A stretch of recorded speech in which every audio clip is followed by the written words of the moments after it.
Well, George, here you are all sitting down, friends. Was it always the way when you were contenders for that heavyweight championship? I didn't think so. How would you be friendly with a fellow who knocks you down with a straight right hand and another one who barely missed you with a left hook that almost take your neck off? Joe Frazier. Joe, did you ever hurt each other? How could you be friends with a guy who knocked you down 7 times in the first fight, 6 times down in the last fight, and every now and then you talk with him, he said, I want you to be quiet. So you really have to be quiet. I think it was some fantastic fights that we had within the years that went by. If we could do it all again, I would. Oh. They asked me when Muhammad Ali took the title from me, did he hurt me? And there I am with a big black eye. Eyes swollen up, and they asked me, did it hurt? Now, Ali... So I think the press did more damage than anything. Well, you fought these guys, Ali, and you've got a face as pretty as a picture. How'd you keep your pretty Boo. face? Yeah. How do you keep that pretty face? Praying to God. It's the prettiest face in the world. Now, George, you're just about to make a comeback, but when you were retired from boxing for a bit, what did you do in that time? Well, I raised children mostly. I tried to retire on the farm, but all I was raising was dirt. So I started raising a lot of children. I'm a full-time preacher, of course. Tell me how you became a preacher. Well, it was pretty easy. I think the last fellow I fought was Jimmy Young. He whipped the devil out of me. And then after that, you decided to become a preacher, take up the ministry?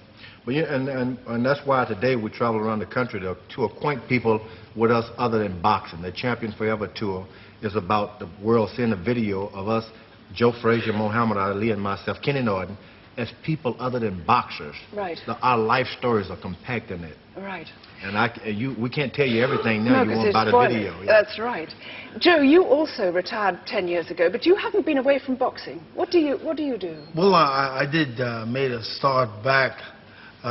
Somehow I fought a guy to a draw, and my kids didn't like the way how I look out. I come out after the draw. So they said, Dad, you better hang it up. So what I did, right now I have young men in the gym I'm working with for the newly, let's say, game coming up, the Olympic game.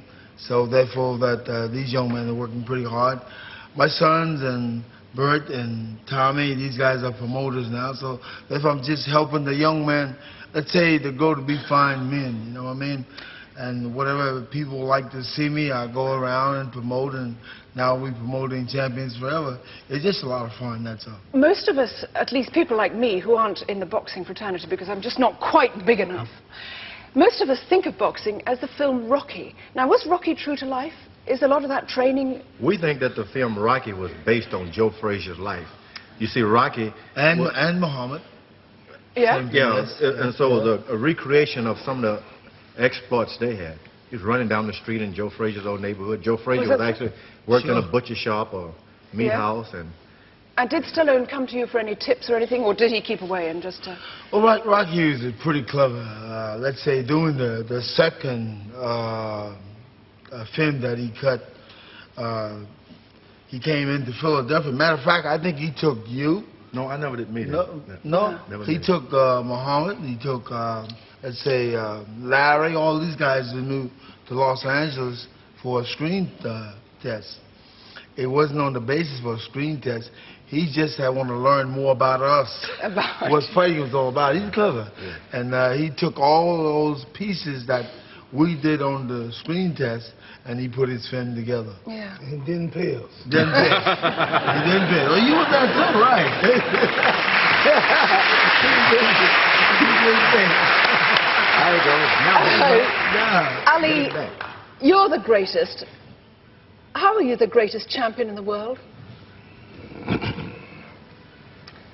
That was only publicity. Saying I'm the greatest, just to build the fight. I never really believed that. You didn't believe it? Still don't. I believed it. Of course, he fought He's the greatest man. Yeah, he fought all the champions. He fought everybody was there. My brother got back Joe Frazier's first. Real close. And nobody's that great. You've beat these two guys. You've beat that guy. Those. You ain't beat this guy. She's agitated. You've beat this.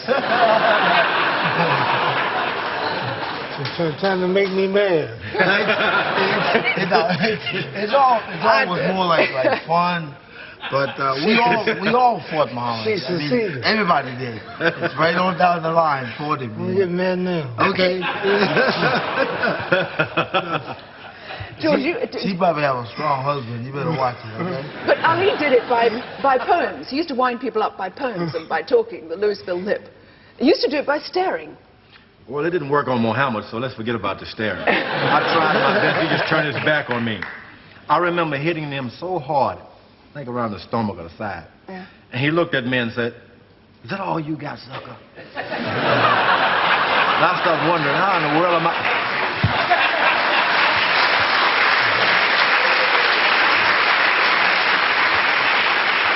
I wanted to raise my finger up and say, how do I get out of here?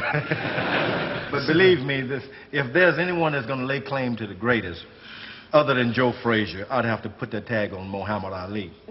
Mainly because he whipped me, you know. You're a huge guy, though. You seem to be the biggest. A big one. This is a big one, isn't it? My feet weren't big enough to keep me up on the canvas, though. Well, look, I just want you three guys to stay here for the moment, because I'm going to bring on a man who's been the voice of boxing for over 40 years. At the end of a fight, he's beaten into the ring only by the towel. Ladies and gentlemen, please welcome Harry Carpenter.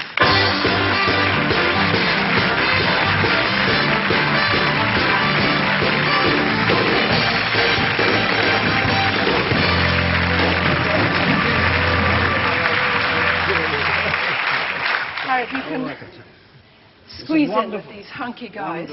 I feel slightly dwarfed. But Now, Harry, do these guys bring back fond memories? of course they do. You are surrounded by the three great heavyweight champions of my time. I mean, the 70s, these were the men. And they had the greatest fights I've ever seen. You've been doing this for 40 years. Just place them in history, these three guys. Well, let's start with George. George had one of the great right hands of all time. And one of his, I'm sorry to say, one of his great victories was over you. It was uppercut. Because, yeah, that's right, in Kingston, Jamaica, Uppercut. which pretty well lifted you off your feet. Ooh, 7 times. Now then, if we go to 1971, you had a fight with Ali, which was one of the great fights of all time, and you won it against this man, and very few people did that. Yeah, well. And then, you, sir, in 1974, with George in Zaire, you produced your greatest, for me, your greatest ever performance, when you came off the ropes. We saw it. Yeah. And you came off the ropes, and you knocked George out. And so, the three of you have all done it to each other in a way, and you're all great. Talking about boxing, and you're all great champions. You're all great champions, and you're, I mean, Who invited him anyway? Well, exactly. We didn't do anything to each other. these men have been a part of my life, and I'm proud to have been a part of their lives. I had some of the greatest times of my life with this man and with these gentlemen.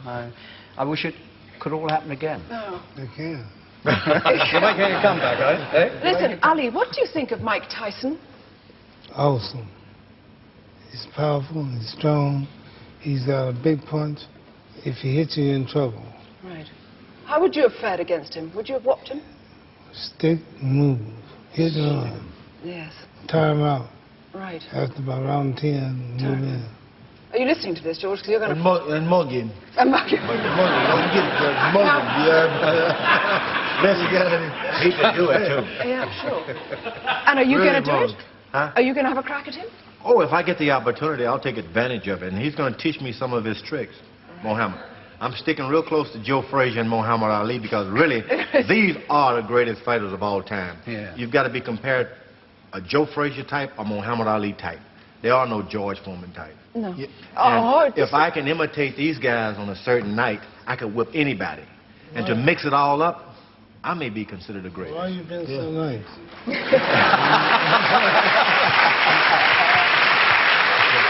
Harry, what do you think? What do you think of these three great guys here and Mike Tyson not here? What do you think of Mike Tyson? Mike Tyson is the best guy that's around today. Yeah. And that's all you can ever say in boxing. I agree with People always want to compare, you know, somebody from the past. Could he have been? It doesn't matter. All you have to be is the best in your own time. Tyson today is the best in his own time, and as far as I can see, there's really, begging George's pardon, I mean, there's not too many people around I think could beat him. Yeah. But these gentlemen were the best in their time. Yes. And You were that's too. something they should all be proud of. You were too. Yeah. What do you mean I was? I still am. This was no doubt one of the most courteous reporters of all time. He would bring, it was a splendid opportunity when you'd be interviewed, knowing that he was representing the country. Other people you wouldn't let in, but he was so nice and such a gentleman. We'd all let him have private interviews. Whatever he wanted, we would give it to him. Yeah. Well, I'm sure they... Now I want to punch him in his jaw. That's great, yeah. Joe Frazier, Yes. do you still sing? I still sing. Matter of fact, I just left Atlantic City at the Claridge. I did like 3 days there. A friend of mine, Sunny Avalon, a young lady named Cheryl Adams. And we did like 3 days there, and it was very nice. It was very good. And I think they probably got some of my music running around somewhere around here. I probably had one that says, times seem to be hard. Don't forget how long it took you to start. Let's try it again. That's all. With the guitar. Let's go get another fight around here, Mohammed. Try it again. Please start boxing again.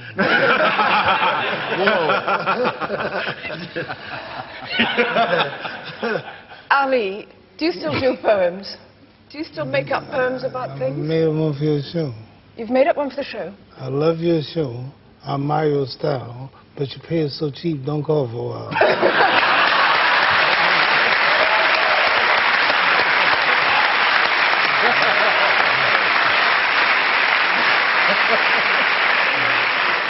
Great.